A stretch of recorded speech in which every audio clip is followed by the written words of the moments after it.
And then we came out in full, glorious spring in the Okanagan Valley. And we rambled around and rolled rocks down the hill, and it was three-dimensional country. It had length and breadth and thickness, and somehow that thickness, that up and down dimension, I loved every minute of it. And then we moved back. My father got work in the orchards in the summertime. We did pretty well and had a glorious summer and caught trout in the streams and went up the Penticton Creek one day, and there was a great big fish that long, and I came back to the house just huffing and puffing and wowing, and I was so excited about the size of that fish. And so they sent one of the older boys up the creek with me, hardly believing that my tale was true. And indeed, my elder brother Mason plowed around in a little patch of water no bigger than this room, and out from under the bank came that big fish, and looked big enough to eat him. And he caught it. And caught it up on shore and banged it on the head with a plank a couple or three times and took it home, and we put it in a wash tub, and it went all the way around that wash tub. That big wash tub that I could sit in and have a bath. All the way around. Wow. And it was a lingcod. Wow. Now how about that? What's a lingcod? A lingcod is a fish. What kind of fish? It's a lingcod fish. That's it. Okay, it's not a salmon or anything. It's no, it's kind of it is called a ling in Britain, and it is one of the a true codfish. A cod, okay. But a freshwater cod. Wow, what a story. And Hal's going to sleep, and look at that. And I was telling the most exciting story I ever told. Looking back at your life, your early life, when do you first recall your coming to know birds, and then specifically birds of prey? By the time I had moved to the Okanagan, I knew there were peregrines in the Okanagan. I looked for them. I can't say that I saw any, but I certainly saw peregrine cliffs that were occupied.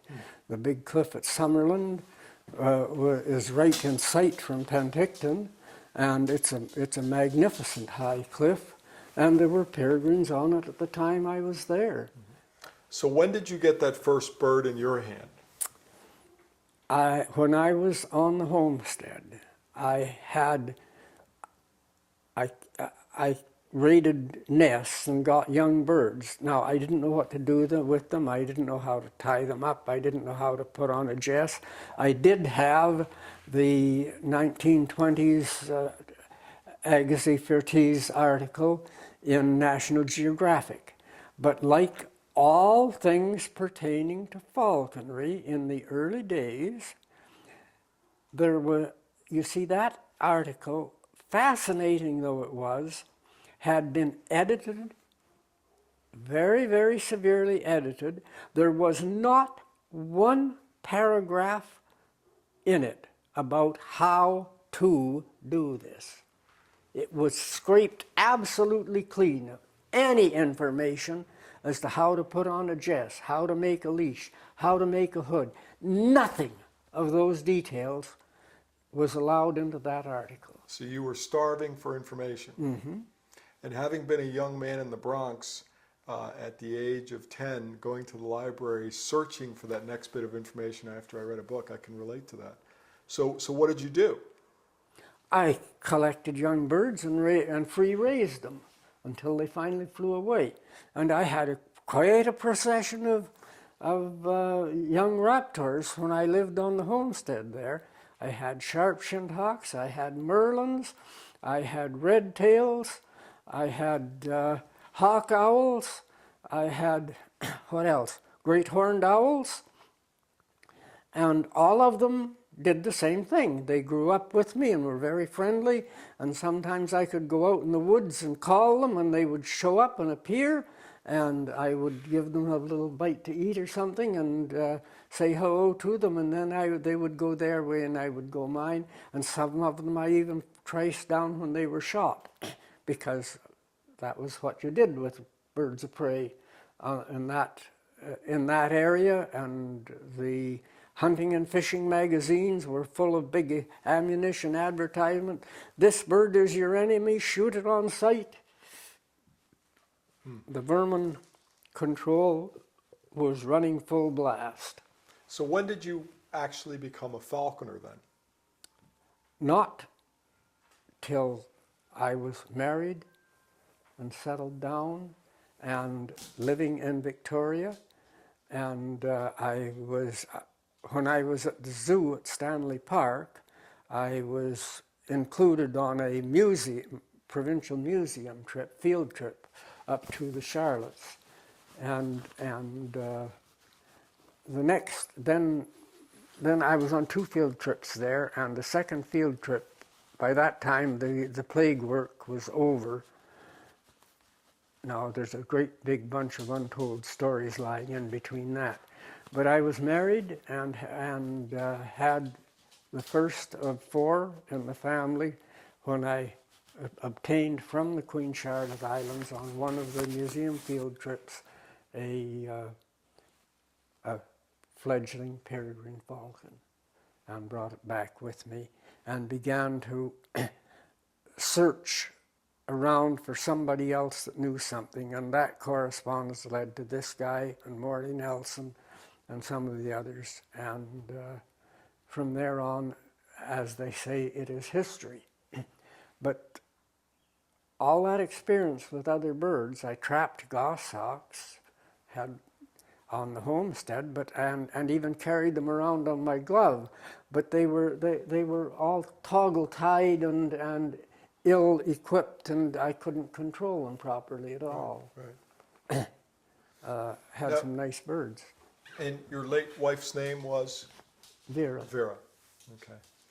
And was she supportive of your love of birds? She didn't give a damn. She didn't give a damn. She just allowed you to do what you were interested in. That's right. All right. She was neither for it or against it. Okay. The only thing she was against was having them in the house. And you know, very soon I abandoned the idea that they should be in the house too, because they don't really belong in the house. Right. Well, so there was no real friction there.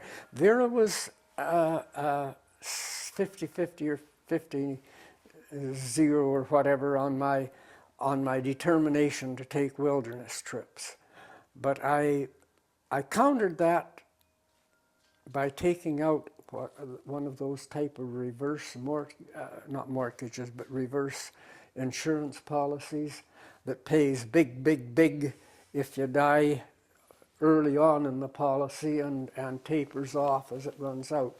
And I protected the family by keeping up one of those policies, so that if anything happened to me when I was off on a 2-week expedition into the Arctic or onto the Charlottes, and the Charlottes are much more dangerous than the Arctic, that she would not be a deprived widow with nothing to go on.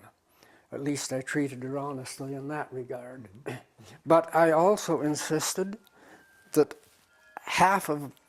that I had a determination that I was not going to lose that part of my life that liked wilderness country and penetrating into it and wilderness adventures. Mm-hmm. I have been in all kinds of places and out of sight of my family and out of hearing and out of everything else. The only contact was where the aircraft was to meet me on the way back, and I have never had to be rescued. I can, and certainly at that time could, outfit and look after myself in 2-man wilderness expeditions and never have a fear or a problem with doing it. You have close to accidents, but I never had any. I never had to be rescued. Right. And I was on quite a few of those. They were part of my earlier married life and part of my family life, and I would not let.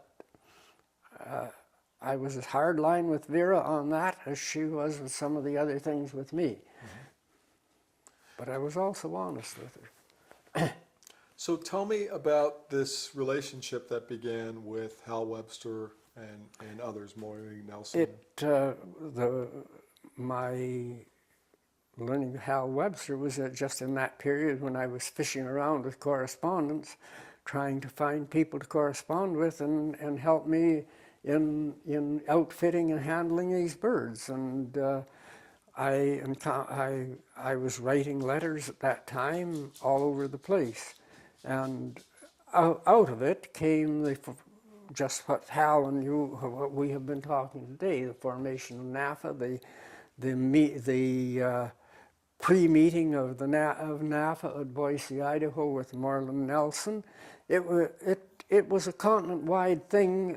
Not just I was doing, but all the rest of these guys were doing the same thing, looking for more information and trying to find out whether we were quite as alone as we felt that we were.